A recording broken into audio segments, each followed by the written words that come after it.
சீனு ராமசாமி இயக்கத்தில் லிங்குசாமி தயாரிப்பில் உருவாகி வரும் இடம் பொருள் ஏவல் திரைப்படம் வரும் மே மாதம் 1ஆம் தேதி ரிலீஸ் ஆகும் என அறிவிக்கப்பட்டுள்ளது. விஜய் சேதுபதி, விஷ்ணு, நந்திதா மற்றும் ஐஸ்வர்யா நடித்துள்ள இந்த படம் மார்ச் மாதமே வெளியாக போவதாக அறிவித்தனர். ஆனால் ஏராளமான படங்கள் இந்த மாதம் தொடர்ந்து வெளியானதால் ரிலீஸை தள்ளி வைத்தனர் படக்குழுவினர்.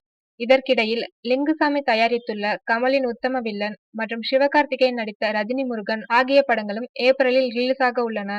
எனவே இடம் பொருள் ஏவல் படத்தை மே 1ஆம் தேதி வெளியிடப் போவதாக அதிகாரப்பூர்வமாக அறிவித்துள்ளது திருப்பதி பிரதர்ஸ் நிறுவனம்.